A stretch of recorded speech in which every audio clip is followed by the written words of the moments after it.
Hi friends, welcome to Indhu's kitchen. இன்றைக்கி நம்மளோட கிச்சனில் இட்லி தோசையோடு தொட்டு சாப்பிட்ற மாதிரி ஒரு டேஸ்டான குருமா டக்குன்னு ஒரு 10 நிமிஷத்தில் எப்படி செய்கிறதுன்னு பார்க்கலாம். இந்த குருமா செய்கிறதுக்கு ஃபர்ஸ்ட் நம்ம சில சாமான்களை மிக்சியில் அரைச்சி சேர்த்துக்கணும். அதுக்காக ஒரு பெரிய வெங்காயத்தை ரஃபாக கட் பண்ணி எடுத்து வச்சுருக்கேன்.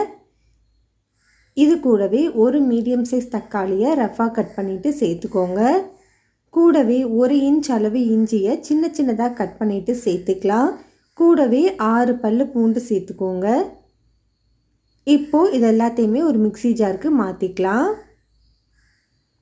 இப்போ இது கூட 1/2 கப் அளவு துருவின தேங்காய் சேர்த்துக்கலாம். நீங்கள் கட் பண்ண தேங்காவாக இருந்தாலும் 1/2 கப் அளவு சேர்த்துக்கோங்க. கூடவே 2 பச்சை மிளகாய் சேர்த்துக்கிறேன். இது கூட 1/2 டீஸ்பூன் அளவு சோம்பு சேர்த்துக்கலாம். இப்போது இது கூட ஒரு 10 முந்திரியை 2 உடைச்சிட்டு சேர்த்துக்கிறேன். உங்ககிட்ட முந்திரி இல்லை அப்படின்னா நீங்கள் 2 டீஸ்பூன் அளவு பொட்டுக்கடலை சேர்த்துக்கலாம். இப்போது இது எல்லாத்தையுமே தண்ணி எதுவுமே சேர்க்காம நல்லா ஸ்மூத்தான பேஸ்ட்டாக அரைச்சி எடுத்துக்கோங்க.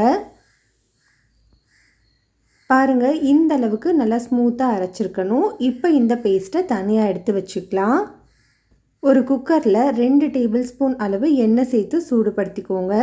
எண்ணெய் நல்லா சூடானதுக்கப்புறமா ஒரு பிரியாணி இலை, ஒரு சின்ன சைஸ் பட்டை, ஒரு கிராம்பு, ஒரு சின்ன சைஸ் மராத்தி மொக்கு, 1/2 டீஸ்பூன் அளவு சோம்பு சேர்த்து தாளிச்சிக்கலாம். இப்போது இது கூட ஒரு பெரிய வெங்காயத்தை நீளமாக கட் பண்ணிவிட்டு சேர்த்துக்கிறேன். இந்த வெங்காயம் நல்லா கண்ணாடி பதம் வர வரைக்கும் வதக்கி விட்டுக்கோங்க. இப்போது இது கூட ஒரு மீடியம் சைஸ் தக்காளியை சின்ன சின்னதாக கட் பண்ணிவிட்டு சேர்த்துக்கலாம். இந்த தக்காளி நல்லா மசிகிற வரைக்கும் வதக்கி விட்டுக்கோங்க. இந்த அளவுக்கு தக்காளி நல்லா மசிஞ்சு வெந்திருக்கணும். இந்த நேரத்தில் இதில் 1/4 டீஸ்பூன் அளவு மஞ்சள் தூள், 2 டீஸ்பூன் அளவு வீட்டில் அரைச்ச குழம்பு மிளகாய் தூள் சேர்த்துக்கிறேன்.